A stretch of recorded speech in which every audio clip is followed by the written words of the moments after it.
God told when he was going to end the world. And what if you knew it was tonight? You know where you would be? You would be sitting in this church, listening to a down south Georgia boy from the west side of the ATL preach. You would be in an insane asylum somewhere, losing your mind because that knowledge is too wonderful for a human being. Meaning what? When God hides his perfect timing from me, he's not doing it to hurt me. He's doing it for my good. It's a protective seal. He hides his face. He hides his perfect timing. Here's another thing God hides. He hides his whole plan. There's something we pray that if God answered it, it would destroy our lives. Lord, show me your plan. I believe when we ask God to show us his plan, he sits back on his sovereign throne and laughs. Because he understands we don't even know what we're asking for. Now, why is it that we can't know God's whole plan? Why does he keep his whole plan a secret? God keeps his whole plan a secret because God has this mysterious way of incorporating both good and evil in his whole plan. Yes. Wow. What you mean, Reverend? Let me say it this way. God's plan is not whole without good and evil. Meaning only God can manage good and evil to work out for his whole plan. And since we can't understand in our finite minds how evil is a part of his whole plan, he never tells us his whole plan because we can't contain it. And he tried to protect us from this in the beginning. There were two trees in the middle of that garden. One was the tree of life. One was the tree of the knowledge of good and evil. He said you can eat from every tree you want. All the bananas you want. All the apples you want. All the oranges you want. All the grapefruits you want. Every tree you want except the tree of the knowledge of good and evil. Then you know what Satan does? He slithers in and he makes us think that God is envious of us and that if we were to take and eat from this forbidden fruit, God knows we will be like him. And they looked at the fruit, saw it was good for wisdom, and that it looked tasty. They reached out, took it, and they ate it. And at that moment, a secret God tried to keep from us from the beginning was brought into our world. Good and evil. See, it wasn't at that moment that good and evil was invented. At that moment, we became aware of good and evil. And since that moment, it's destroyed our world. How is it that God's plan is not whole unless there is good and evil? Paul has a perspective on this in Romans 8:28 in the English Standard Version, New American Standard Version. He says, and we know that God causes all things to work together for the good. You missed it, let me run that back. And we know that God causes all things to work together for the good. Romans 8:28, New American Standard. Here's what he didn't say, and we know all things are good. He didn't say all things are good. He says we know God causes all things to work out for good. And if we can be honest with ourselves, this mystery of how God uses good and evil is one of the main issues we have with God. If there's anything that makes us doubt his goodness, is how in the world you let evil happen. How you let this happen to me and you didn't get them back yet. Jesus was having a conversation with the disciples in Matthew 16. He said the Son of Man must go and be given over and be killed. Peter rose up and said, nah, hold on, folks. It ain't finna go down like that. I'm telling you right now. Where you go, I'm going. Anybody put hands on you, don't put hands. I believe Peter was from Atlanta too.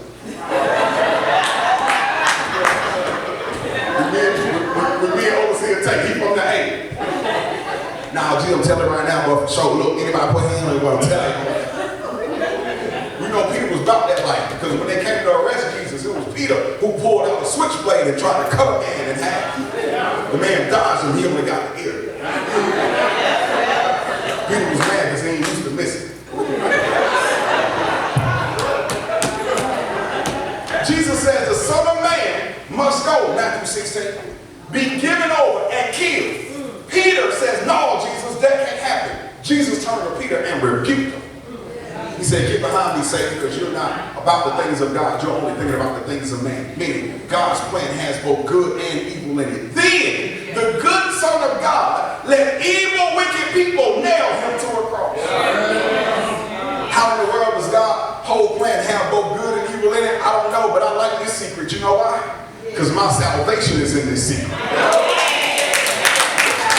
You listen, I know you're tired of the work, but let me run that back one more time. I don't know how in his whole plan he works good and evil out for my good, but I know my salvation is in his secrets. Is there anybody who can testify, Father, I might not know your plan, but I trust your hand, and I don't understand how it's going to help me in the end because it's hurting me right now, but I'm so thankful that my salvation is in your secret. You ought to give God praise for the fact that you don't even use evil in your life for your good. Question number one, what are the secret things of God? His face is secret. His perfect timing is secret. His whole plan is secret. That takes us to our second question. Because the verse says that the secret things belong to the Lord our God, but those which are revealed belong to us. So then, what are the revealed things? His face is secret. But here's the first thing he reveals. His presence. Even though God hides his face, he reveals his presence. Exodus 33, verse number 14, my presence shall go with you, and I will give you rest. In other words, God hides his face and reveals his presence for the same reason. He loves us. Let me say it this way. God knows we can't live if we see his face. And he also knows we can't live without his presence. So even though he hides his face, he reveals. Listen, I know you don't know me like that, and you got a great pastor who leads you in the things of God, but if you would please let me butt in on your relationship with the Lord Jesus. And I know you need a house, that's on your prayer list, and I know you want a new car, that's on your prayer list, and I know some extra money in the bank is on your prayer list, and I understand that you got a knucklehead son or granddaughter or friend or cousin that you're praying for, that's on your prayer list. But if you can let me butt in real quick between you and your relationship with God, can I suggest to you what's the number one thing on your prayer list every day? You wake up and your 2 feet hit the ground. God, don't let me move from this bed unless I move with your presence. God, don't let me go anywhere because I'm already at work, God. Don't let me walk into any door that you already haven't opened, God. Don't let me go to work. Don't send my children to school. Don't let me have this commute on I-20 without your presence. Is there anybody who can testify, God, I need your presence like never.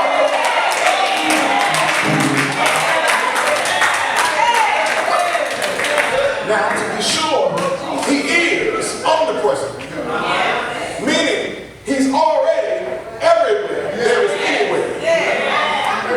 So when we say, Lord, show me your presence, we're not saying show up somewhere you haven't been before. Because he's already present everywhere there is anywhere. What we're saying is, God, remove the darkness and the disguise and my goal is to see you in a situation I didn't think you had nothing to do with. Is there anybody who can testify, God, if you just open my eyes, if you just renew my faith, if you just give me discernment, then I'll have a whole new perspective and a whole new outlook. Because I know you're already there, I just can't perceive you. Is there anybody who wants to perceive the Lord in this season in a way that you never have before? Why? Because God, if I lay eyes on you, then my sadness will turn to gladness. We're back in Exodus. Remember, we need the context of the story. Here what the verse says, Exodus chapter 40, verse 36 through 38. Throughout all their journeys, whenever the cloud was taken up from over the tabernacle, the sons of Israel were set out. But if the cloud was not taken up, then they did not set out until the day when it was taken up.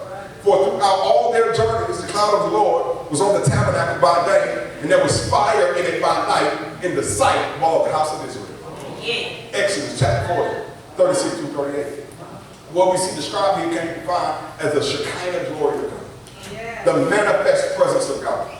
when we read about these people who left Egypt on the way to the promised land, they didn't have an iPhone, they didn't have a GPS system, they didn't have an Android. What they had was a cloud by day and a fire by night. It was no highways, no interstate, no maps. They couldn't stop and ask nobody how to get where they were going. What they had was a cloud by day and fire by night. And what would happen is, as the cloud moved, they would move. As the fire moved, they would move. They weren't afraid of the darkness because they had the fire. They weren't afraid of the light because they had the cloud. Whenever the cloud would stop, they would all stop, build their tents, set up the tabernacle, and worship there as long as the cloud stayed. They wouldn't budge.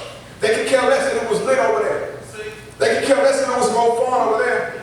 They could care less if they got frustrated being here too long. If the cloud didn't move, they didn't move.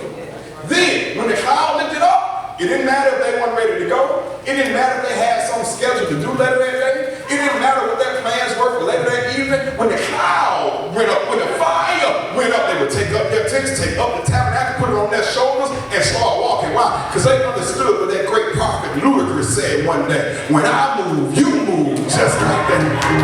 Is there anybody who can testify, God? That's the kind of life I want. That's my favorite here. Matter of fact, when I move, you move just like that.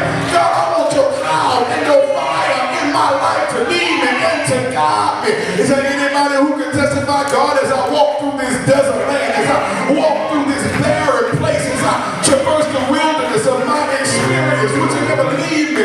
Would you grab me by the hand and lead me? Lord, give God praise for the fact that he'll never leave you, but he'll lead you. I'm almost there. He hides his face, but he reveals his presence. He hides his perfect timing, but then B, he reveals his imminent timing. What you mean by imminent, brother? Imminent means almost about to finna happen.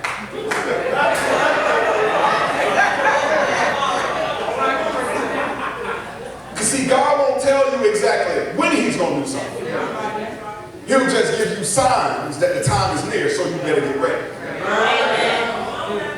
See, a lot of us get frustrated with God, and we think it's driving us crazy not to know when he's going to move. You're not crazy. That's just impatience. If you really knew everything he was going to do, when he was going to do it, you would go crazy. Then you would be an impatient.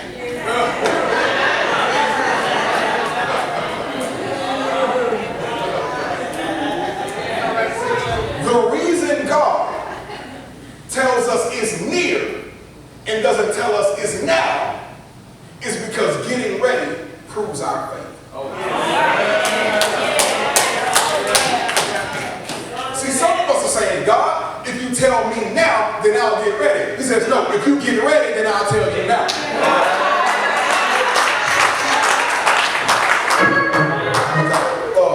This concept of timing is right nestled in this story. Because God took these people out of Egypt. He told them, y'all are going to go over to the promised land. That's where I'm leading. Deuteronomy chapter 1 verse number 2 tells us that this journey should have taken 11 days. Everybody say 11 days. 11 days. Deuteronomy chapter 1 verse number 2 says 2 weeks tops is what it should have took for all these people to walk from Egypt through the wilderness to the promised land. 2 weeks max. 11 days is what Deuteronomy chapter 1 verse number 2 says. But in our chapter 29 verse 5, Moses said, I've led you 40 years. And then, hold on. What you mean 40 years? How in the world, in the beginning of Deuteronomy, it should have took 11 days. Now, the end of Deuteronomy, somebody took 40 years. Then, God says in Deuteronomy chapter 2, he says, you have circled this mountain long enough. You think? See the same? They're walking, following the cloud, on a trip that should have taken 11 days. Then that cloud keeps going around the same mountain. And a trip that should have taken 11 days ends up taking 40 years. And then when God gets ready to move, he says, okay, long enough. What you mean long enough? It's been 39 years and 50 weeks longer than it should have taken for us to make make this trip. God, why in the world would your timing be so drastically different? Why is it taking me a long time to do what it should have taken me a short time to accomplish? Why is it taking me forever to get that it should have only taken me a short time to get to? How did you take an 11-day journey and extrapolate that out to 4 decades and then say long enough? Long enough for what? Long enough for faithlessness to die and faithfulness to be reborn.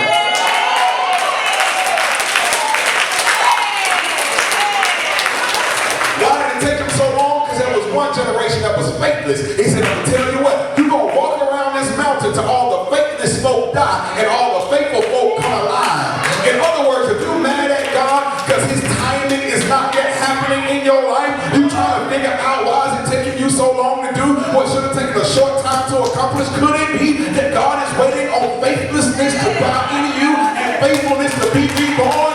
You mad at God, God mad at you. You say, how dare you not believe me after all I've done for you? How dare you not believe me after I opened up a Red Sea? Did you see the 10 plagues? How dare you?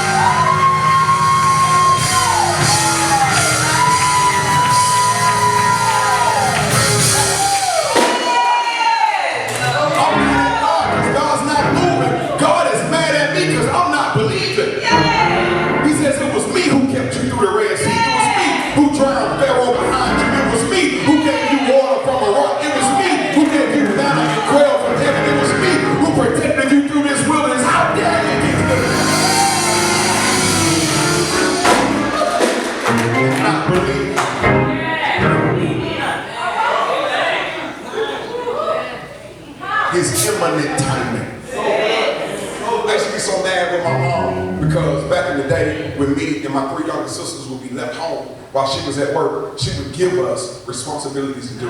Because I was the oldest, she would say, Darrell, you're responsible for 1, 2, 3, 4, 5. And then you're also responsible to make sure that your sisters complete 6, 7, 8, 9, 10. So she would leave and go to work, and she would leave us with a list of things to do for the day. And we should have been wise enough to go ahead and finish at the top of the day. What Mama gave us. So we had the rest of the day to play. That's not what we did. We're from the hood. We got that thing backwards. We played all day. And then we started for the seasons change.